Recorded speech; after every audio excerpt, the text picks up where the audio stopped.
What generally happens that people come up with the financial sales forecast and then force people to align their demand forecast. And what is the implication of that? Who's running the call? Like who like a lot of times when you have these financial forecasts, you don't really have a operations representative in the boardroom. But the business is not growing, right? And there's a big difference between the ambition of the MD versus the reality. I don't think it will work. What do you think? And I think the bigger issue is really like everything comes down to supply and demand. Yes.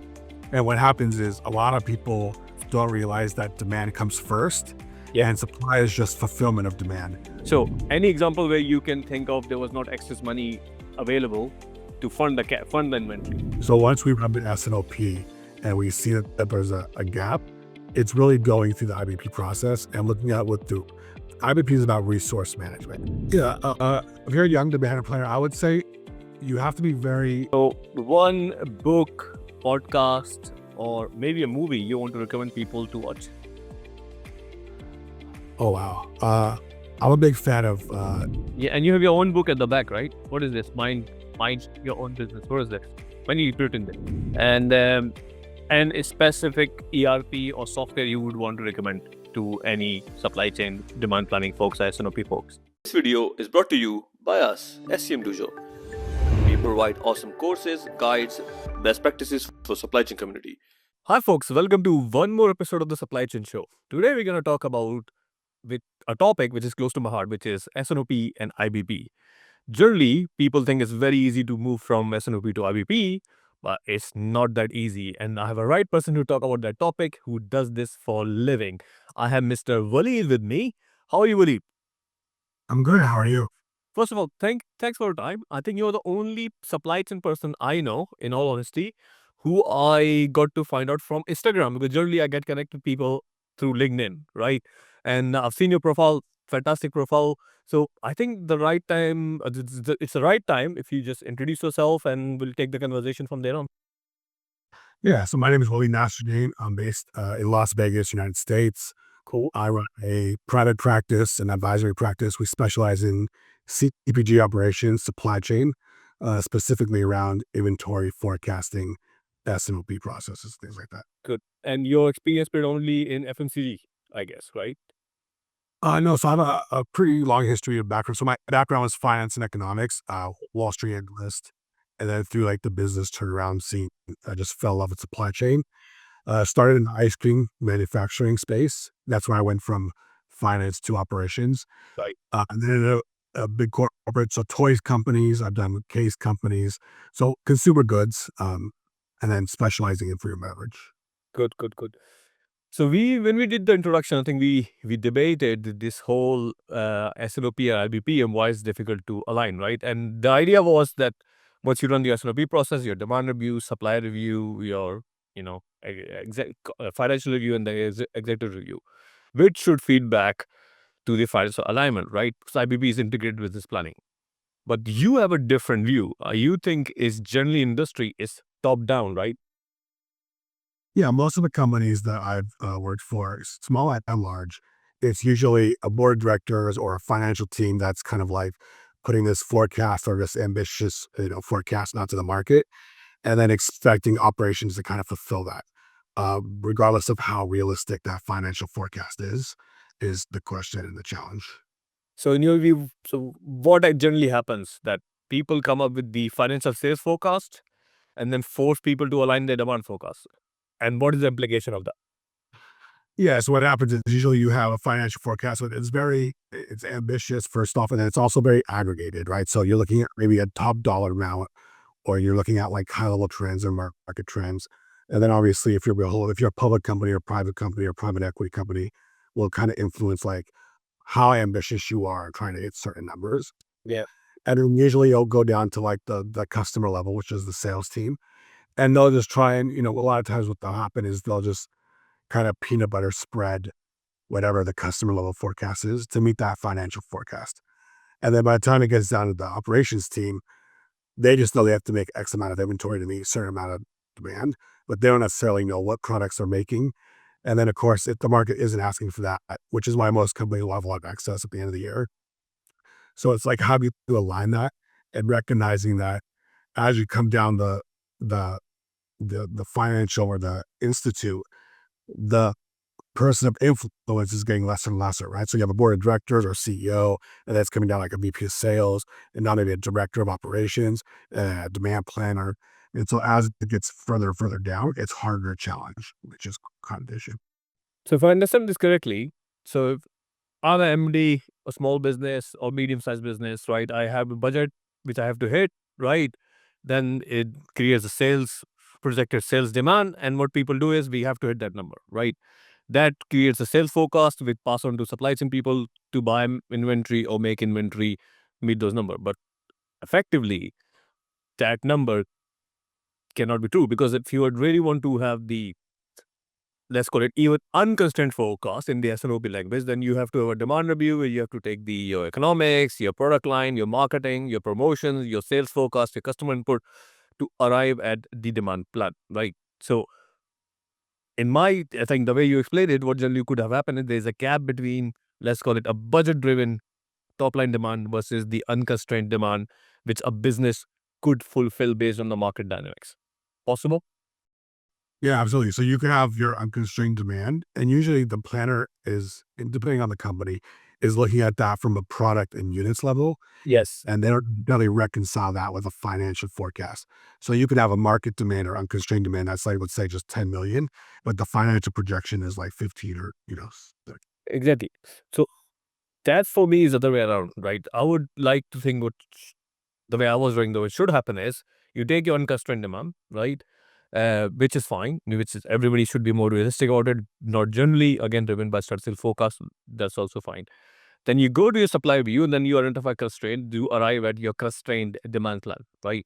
Which is realistically a business can fulfill. So what I used to tell people is don't upload your unconstrained demand to run your MRP or any planning method they're using.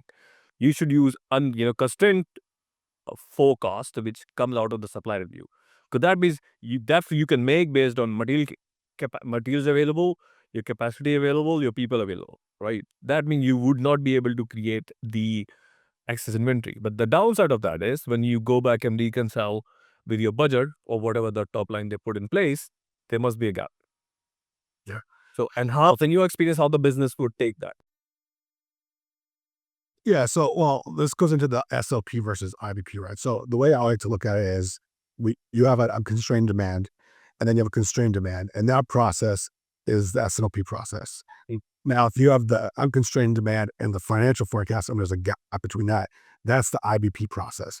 That's the, are we investing in more machinery? Are we getting another plant? Like, how do we fill the actual gap between what we're saying the market's going to do and what we're actually forecasting financially? And so it really is just a question of like, who's running the call? Like, who, like, a lot of times when you have these financial forecasts, you don't really have a operations representative Yes. in the boardroom, right? And so I think that's kind of where the issue comes is, and I know it's changing now where a lot of C-suite executives are coming from the supply chain and kind of growing into it, but that's a relatively new thing. All the C-suite executives are either sales focused or they're CFO focused or something like that. Thank you for reassuring this, and that's true as well. So the way you explain, I don't see an issue if the business is growing. Makes sense, right? But the business is not growing, right? And there's a big difference between the ambition of the MD versus the reality. I don't think it will work. What do you think? Absolutely. And that's why a lot of, public companies will drop because they don't hit their targets. Yeah. And again, a lot of time it's just short-term thinking where it's like, we've grown this much. Some CFOs have the power to, like, they're very analytical and they understand that, and they'll be conservative in their nature. But a lot of times as soon as it gets up to the board or investors or something like that, they want to kind of be that ambitious. They want to show that they're growing more than they should be. And then, of course, you always have like these marketing plans that in ideation might sound great. And like, yeah, we're going to run this marketing campaign. And so we're going to add this on top of it. But I think, like, part of it is really separating the noise from the core. And so a lot of the plans, a lot of the marketing promotions, a lot of the big plans you have don't actually materialize it to the demand side like you think it is. And so there's kind of always that gap as well. Yeah. Do you have any stories for us to share? I mean, in your consulting world, which you've seen something interesting you want to share with us?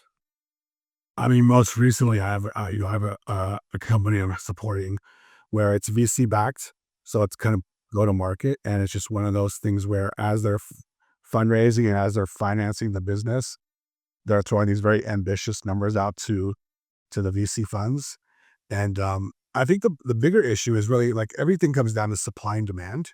Yes. And what happens is a lot of people don't realize that demand comes first Yep. and supply is just fulfillment of demand. So a lot of times what happens is they'll create this financial forecast and it's not demand driven. And then they start to take that money and build out the supply chain that's supposed to, create this demand, but the demand doesn't exist. So I think it's like managing that gap and having someone at the leadership level that while they're forecasting is saying, this is the forecast. And then here's what's real. Like, here's what we're tying to historical. Here's what we're tying to maybe things that are in the pipeline that we think are going to manifest. And then here's that kind of ambitious number where and that's where like scenario planning comes in, where it's like a lot of companies will create one number and it's usually the most ambitious instead of creating like a scenario plan where like, here's our conservative outlook, here's our, middle of the road, and then here's our ambitious kind of outlook, and then planning accordingly. And then as you go through the year and you actualize, you see where you're getting closer and closer to, and then you kind of follow that plan. Mm-hmm. No, that makes sense. But if it is like VC funded, as you mentioned, then they would want a return, right? They would want the return of their investment, right? So they would want sales to grow. So I've seen certain scenario on some businesses that it is possible that having the inventory or readily available inventory can become force or maybe a factor to grow, right? If there is no inventory, they can't grow as well. So it makes sense. But in most cases, uh, is also not everybody have this luxury of having the VC funding to keep basically putting the money in to keep making the inventory, right? Any example where you can think where there was not enough cash and it was a interesting scenario? Sorry, say that one more time. So any example where you can think of there was not excess money available to fund fund the inventory? I mean, what were the challenges you have faced? Yeah, it's like, so I also do angel investing on the side. And so a lot of times I'll have companies coming to me saying, we're looking for an investment. I'm like, okay, what are you going to use the investment for? We're in my inventory. And like, great, you have POs? Like, no, we don't have POs. So they're looking for financing to buy inventory that they don't necessarily need because they think they're going to sell it. Where I'm like, well, let's go get a PO and then we'll just use the PO against, we'll finance the PO.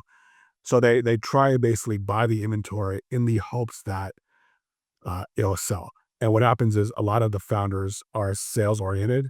So what happens is a lot of the issues is they'll go to a trade show or something like that, and they'll just have a conversation with somebody, and now they think that's going to materialize into sales.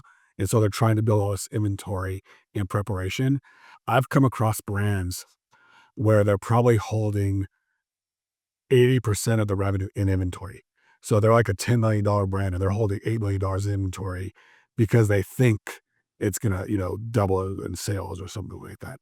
Um, so it's a very big risk. I don't think they realize how big it is because the way I like to paint it to my clients is when you're an inventory brand, you have two risks. One is you're running out of stock, and the other is that you have too much stock that you're turning up all your cash into resources. The first one, I think most founders understand because it's like a car crash. You have sales coming in and you can't fulfill it because you're out of stock. The second one, I think most founders don't realize the risk they have is kind of like cancer, where it's like you don't really see the immediate impact. It's just slowly eroding away your margins, your cash, your business opportunities. And so what happens is because they don't see that immediate impact, they don't really see it as a risk. It's kind of the gun analogy where like they'd rather have the inventory and not need it than not need it and have it. But they don't realize that it's tying up cash, it's tying up resources. And then when I specialize in food and beverage, a lot of this stuff has shelf lives. It can expire. If you're dealing with frozen, it's super expensive to store and to ship. And so it's just managing supply and demand and recognizing that most things that you think are going to drive the business aren't. And, and that's where the supply chain as a whole comes, right? Like one of the biggest things that a person can do to protect their business is just have really good MOQs and a really short lead time. That way, if they need to chase, they can. But if you have a 6-month lead time, you kind of have no choice but to carry a bunch of inventory. That's correct. That's correct. So okay, let's go back to the IBP as well. So if you're running IBP, right, give us top 3 or top 5 tips how to run IBP correctly. What would be your top? Yes. The way I like to do it is SOP is nested into IBP. So it's kind of a subcomponent. So once we run an SNOP and we see that there's a gap, it's really going through the IBP process and looking at what the IBP is about resource management. So it's like, hey, we have this gap. What are the options we have in front of us to gain this financial plan? And where are we willing to invest? And what will that investment look like? And that's a very high level conversation.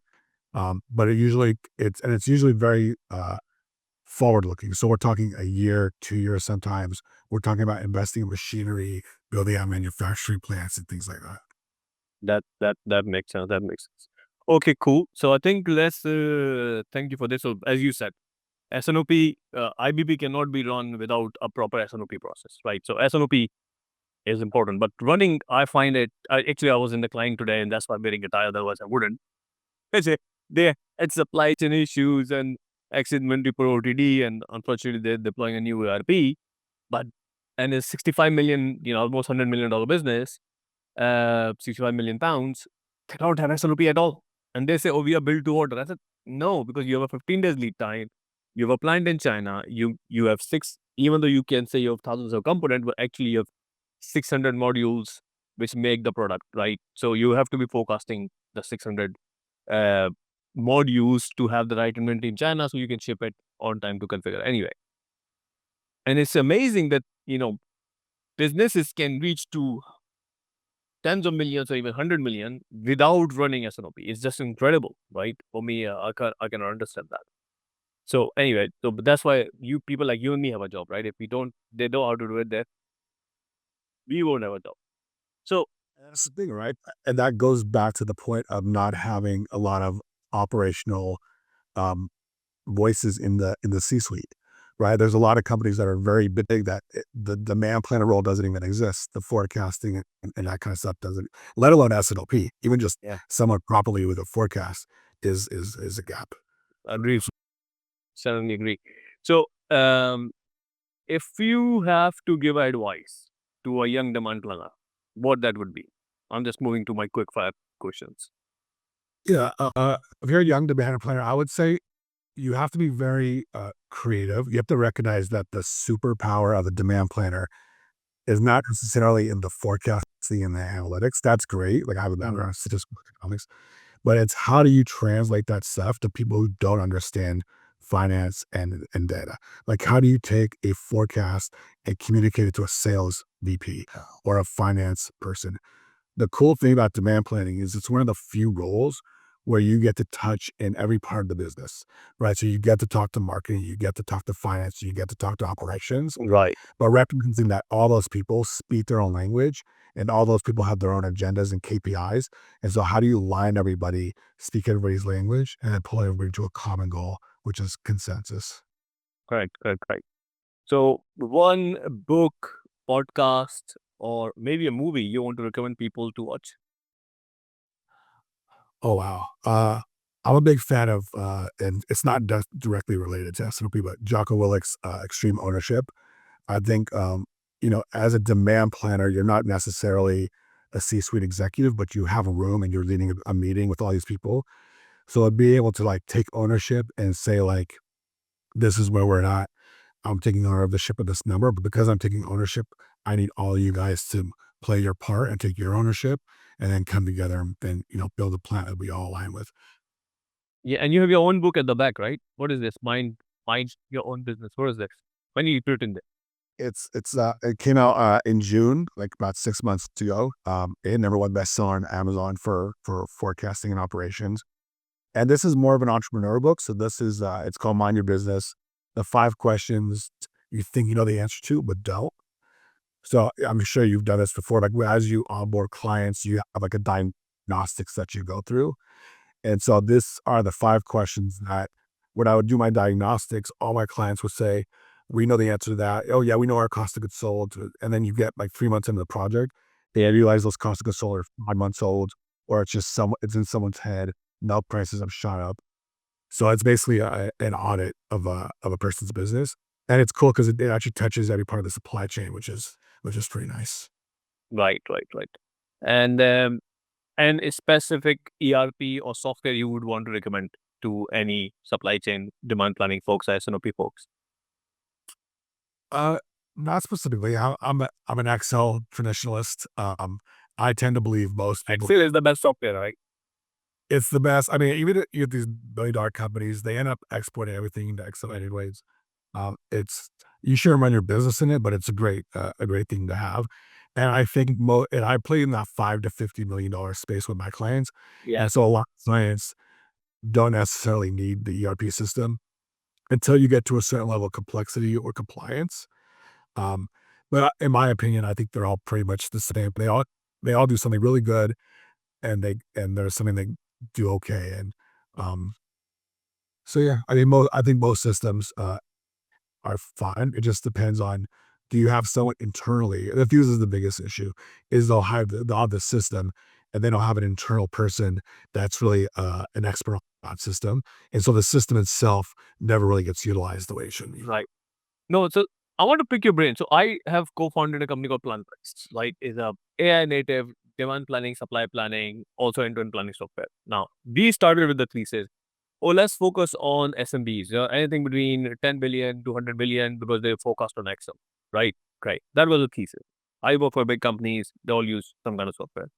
Now, what we realized when we're talking to SMBs, even 70 million, 60 million companies, right? As you said, Excel is the best. You use Excel. Now, the question is following: why people are so comfortable using Excel, and which gets complex with more times and tabs and links and VLOOKUPs and all that, and why they think they can't move to even a software which gonna cost them maybe $25,000 per annum, which will make the whole thing much easier, more robust. What drives them? It's why so difficult to move people out of Excel. Well, I think one, it's difficult to change anything, right? Regardless of what it is. Like we have a lot of companies that we work with where they have even their ERP system is like from the 80s or the 90s, right? It's like it's just hard to change stuff. I think also, like, again, foundationally, I've built entire ERP systems inside of Excel. So it's a really dynamic tool if you know how to use it. It's very shareable, like, with Google Sheets and all that kind of thing. And then honestly, I've never really come across an ERP system that could do forecasting very well. Uh, I'm not for ERP system. I'm talking about a dedicated system to do demand planning, supply planning using ML. yeah, I haven't come across it. The only time I used a system instead of Excel is when, like, I had a company I was managing 5,000 SKUs personally. So just because the sheer volume of it would make my Excel crash, I would use the system. But that even then, my A SKUs and my B SKUs, I would always pull out of the system and do it manually. Just also because I think most people, if you're going to use a statistical software, you have to understand statistics to a point where you could explain it to your boss. There's not current using it. Yes, yes and no. Because the thing is, I should give you. I think we should give you a demo of PlanTrex, right? Because the forecasting algorithms are pre-built right now, right? Their profit, there's the statistical forecasting method, exponential smoothing. If you go to basic, moving average, whatever. Now, these software using machine learning are so smart that machine learning algorithm can look at the demand pattern and then can realize that which forecasting algorithm, which we have 600 of them, are good enough because one formula doesn't apply to all SKUs in my view. Even in the same business because they have different demand patterns and seasonalities and all that, right? So software is much smarter, better, quicker. In doing that, you don't have to really understand the logic. What you need to understand is based on the input which you have given, which is your demand history, order history, what forecast is coming out, it making sense or not, or can you trust it? Yeah, but I think this goes back to what I was talking about, the ownership part, right? When you're in a meeting with people who don't speak statistics, Yeah. you have to explain where you got the number from. And this is why I don't think AI will ever really take over a bunch of jobs. Because at some point, some ask you, how do you come up with this number? And you're not going to say, this is what the system told me. You have to be able to explain it at some level. I mean, I got my master's in econometrics. So statistical, and I remember when I graduated in college, I was so excited to use it. I was running regression analysis. I was doing, and then I tried to explain to the CEO, who's just the founder. He was annoying. I couldn't explain myself. But so then it comes down to the outcome, right? So making sense to that gentleman. He wouldn't give a monkey's regression or not. Same software. Same goes to software. As long as the outcome makes sense and the software is producing a more reliable forecast, then it doesn't matter what the logic was, right? Absolutely, and that becomes more of a tool to support the demand planner Yeah. than replacing it.